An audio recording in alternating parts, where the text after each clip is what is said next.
नमस्कार विद्यार्थी मित्र हो, आपण ऐकत आहात the Patil sir CBSE academy हे चॅनल.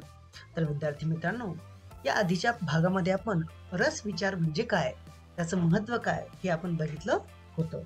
तर आजच्या भागामध्ये आपण जे प्रमुख 9 प्रकारचे रस आहेत त्यांचा परिचय पाहणार आहोत. बघा, जर भविष्यात तुम्हाला कोणत्याही कलेच्या क्षेत्रामध्ये जर काम करायचं असेल, मग ते आर्टिस्ट असो, तो सिंगिंग असेल, ती डान्सिंग असेल, तर तुम्हाला ह्या रसांची ओळख असणं अतिशय महत्त्वाचं आहे. एवढंच नाही, तर तुम्हाला एक चांगला व्यक्ती म्हणून जगायचं असेल, तर देखील तुम्हाला हे रस माहीत असायलाच हवे. चलो, तो बच्चों मैं कोशिश करूंगा कि आप लोगों को मराठी और हिंदी इन दोनों भी लैंग्वेज में मैं समझाने का प्रयास करूंगा. चलो फिर देखो बच्चों, यहाँ पे जो रस बताए गए हैं, पूरे जो रस है ये 9 प्रकार के होते हैं. देखो कौन कौन से: करुण रस, शांत रस, रौद्र रस, हास्य रस, अद्भुत रस, विभत्स, भयानक, श्रृंगार और वीर. ये टोटल 9 प्रकार के रस होते हैं. तो रस मतलब क्या? ये अलग अलग तरह की फीलिंग है ना, जो कि हमारे मन में मौजूद रहती है, और जब जब वैसी कंडीशन आती है तब ये फीलिंग्स बाहर आती है. चलो, तो फिर जो एक्टर लोग क्या करते हैं, वो कोशिश करते हैं कि हमारे अंदर की ये जो फीलिंग है, इन फीलिंग को जगा सके. तो कोई सिंगिंग से माध्यम से ऐसा प्रयास करता है, कोई एक्टिंग के माध्यम से प्रयास करता है ना. तो अब देखेंगे हम विस्तार से कि किस रस का मतलब क्या और वो कहाँ पे हमें दिखाई देता है. चलो, तो सबसे पहला जो यहाँ पे हम स्टार्ट करते हैं, तो हम करुण रस से स्टार्ट करते हैं. कौन से रस से? करुण रस. देखो, तो करुण रस का मतलब यानी दुख, सैडनेस, है ना. जो सैडनेस होता है उस वक्त जो हमारे मन में रस आता है उसको बोलते हैं करुण रस.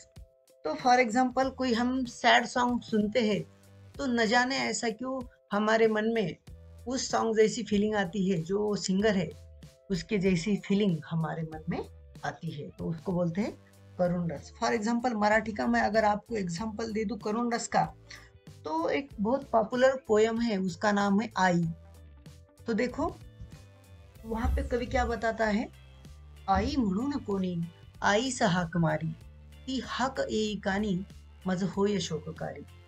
तो यहाँ पे कंडीशन ऐसी रहती कि एक बच्चों को माँ नहीं रहती, और वो ऐसा कहता है कि जब कोई अपनी माँ को माँ कहकर पुकारता है तो मुझे बहुत दर्द होता है. क्योंकि क्यों दर्द होता है? क्योंकि मुझे माँ नहीं, इसलिए मुझे बहुत दर्द होता है ना. तो इस पोयम में जो रस है उसको बोलते हैं करुण रस. चलो, अब आगे वाला रस देखते हैं. देखो, यहाँ पे आगे वाला जो रस है वो है शांत रस. कौन सा रस है? शांत रस. तो देखो, आप सुबह सुबह आपके घर में आप कोई ये सुनते होंगे, क्या सुनते होंगे कि भक्ति गीत वगैरह रहते हैं ना. तो वो जो भक्ति गीत रहते हैं वो शांत रस में रहते हैं ना. चाहे वो किसी भी रिलीजन के भक्ति गीत हो, वो शांत रस में ही रहते हैं, क्योंकि उनका मकसद ही मन को शांति देना होता है. रिलीजन का मतलब क्या है? मन को शांति देना. तो रिलीजियस जो सॉन्ग होते हैं वो हमेशा ही शांत रस के ही होते हैं.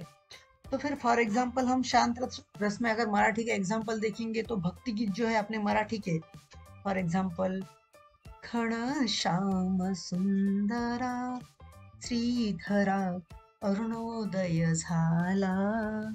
तो ये पुराने जमाने के भक्ति गीत है. तो ऐसे जो है इसको बोलते हैं शांत रस. चलो, अब आगे देखते हैं रौद्र रस. तो देखो, रौद्र रस यानी क्या? आपने कभी मतलब ऐसे सॉन्ग भी सुने होंगे जिसमें बहुत मतलब कुछ फीलिंग जो है वो बहुत जोर से बताई गई होती है. फॉर एग्जाम्पल मतलब कुछ ऐसे भी गीत होते हैं, मतलब वो बहुत पावरफुल होते हैं, जो सुनने के बाद हमें कुछ ऐसा करने को मन करता है. तो वो जो सॉन्ग होते हैं वो रौद्र रस में होते हैं. अगर इसमें अगर मराठी में अगर एग्जाम्पल बोले, तो मराठी में कुछ ऐसे भी कवि हुए हैं जिन्होंने उनकी पोयम रौद्र रस में लिखी है. फॉर एग्जाम्पल कुसुमाग्रज नाम के कवि है मराठी में, जिनको विभा शिरवाडकर उनका नाम है. तो उनकी बहुत सारी जो पोयम है वो उन्होंने रौद्र रस में लिखी है. चलो, तो फिर देशभक्ति पर गीत भी थोड़े से इस रौद्र रस में भी हम आते हैं। चलो, अब इसके बाद है हास्य रस। हास्य यानी क्या कि जब भी आप समझो कोई कॉमेडी सीन देखते हो तो आपको हंसी आती है ना। तो हास्य रस यानी कॉमेडी, है ना। कोई ऐसा गीत भी रहता है जो सुन के हमको हंसी आती है। नहीं तो आपको इंग्लिश में वो चार्ली चैपलिन तो पता ही होगा। उनकी जो फिल्में देखकर जो हमारे मन में जो रस उत्पन्न होता है, उस रस को हास्य रस कहते हैं। चलो, अब आगे मराठी के एक प्रसिद्ध मतलब अभिनेता थे दादा कोंडके। अगर आप उनकी फिल्में देखोगे तो आपको बहुत ज्यादा हंसी आएगी। और आज के दौर में बोले तो भरत जाधव नाम के भी एक एक्टर है, उनकी फिल्में देखकर भी आपको हंसी आ जाएगी। तो ये रहा हास्य रस का एग्जाम्पल। चलो, अब आगे है अद्भुत रस, है ना। अद्भुत यानी आप लोगों में से किसी को हॉरर फिल्में देखना बहुत पसंद होगा, है ना। हॉरर फिल्में, तो उन हॉरर फिल्मों में जो रस उत्पन्न होता है, तो उस रस को बोलते हैं अद्भुत रस, है ना। अद्भुत यानी मतलब चमत्कारिक चीजें हमें उसमें दिखाई देती है ना।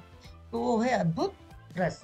और कुछ ऐसे पॉपुलर पोएट भी हुए हैं जो अपनी पोयम में इस अद्भुत रस का इस्तेमाल करके हमारे मन में वो फीलिंग जगाते हैं। कौन सी? अद्भुत जैसी फीलिंग। चलो, अब उसके बाद देखते हैं बीभत्स रस। बीभत्स रस यानी क्या? मतलब देखो, हमारे मन में बहुत सारी फीलिंग रहती है, मतलब जैसी कंडीशन वैसी फीलिंग आती है। फॉर एग्जाम्पल, अगर आपने कोई बहुत गंदी चीज देखी है ना, बहुत बहुत गंदी, तो उस वक्त आपके मन में जो फीलिंग उत्पन्न होती है, उस फीलिंग का नाम है बीभत्स।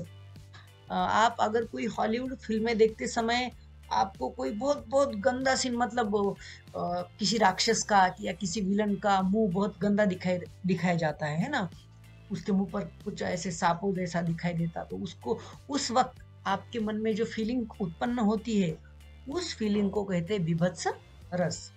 चलो, अब आगे आगे के रस की बात करते हैं भयानक, है ना। भयानक, भयानक मतलब क्या? यानी जो देखकर हमें बहुत ताज्जुब होता है, तो उसको बोलते हैं भयानक रस। तो ज्यादा से ज्यादा ये जो हॉलीवुड की जो फिल्में रहती, इनमें इन सभी रसों का इस्तेमाल किया जाता है, लेकिन उनमें शांत रस का इस्तेमाल बहुत कम करते हैं। लेकिन रौद्र रस, हास्य रस, अद्भुत, विभत्स रस और भयानक रस, ये रस उन फिल्मों में मतलब ठूस ठूस के भरे हुए होते हैं हॉलीवुड की फिल्मों में। और वैसे ही कुछ पोएट भी रहते हैं कि उनकी पोयम में भी ये रस मतलब बहुत भरे हुए रहते हैं। चलो, तो भयानक रस हॉलीवुड की फिल्मों में बहुत ज्यादा इस्तेमाल किया जाता है। चलो, अब आगे देखते हैं। आगे है श्रृंगार रस, है ना। श्रृंगार यानी मतलब जो ये रहती है प्रेम की जो फीलिंग रहती है, लव वगैरह, है ना। तो ये श्रृंगार तो समझो लिटरेचर का अविभाज्य घटक रहता है, क्योंकि श्रृंगार हमें फिल्में हो या कोई गीत हो, है ना, उनमें ये श्रृंगार रस बहुत ज्यादा दिखाया जाता है। महाराष्ट्र का जो एक डांस का प्रकार है लावनी, तो ये लावनी पूरा का पूरा इस श्रृंगार रस पर ही डिपेंड करती है। लावनी में श्रृंगार रस बहुत होता है। और लास्ट का जो हमारा रस है वो है वीर रस। तो वीर रस यानी क्या? मतलब जो आप देशभक्ति पर गीत वगैरह सुनते हो, तो उनमें ये वीर रस हमें बहुत ज्यादा मात्रा में दिखाई पड़ता है ना। आपने अगर सनी देओल की अगर फिल्में देखी होंगी, माँ तुझे सलाम, या आपने बॉर्डर देखी होगी, है ना, तो इन फिल्मों में जो कि देश के ऊपर है, इन फिल्मों में ये वीर रस बहुत ज्यादा मात्रा में भरा होता है।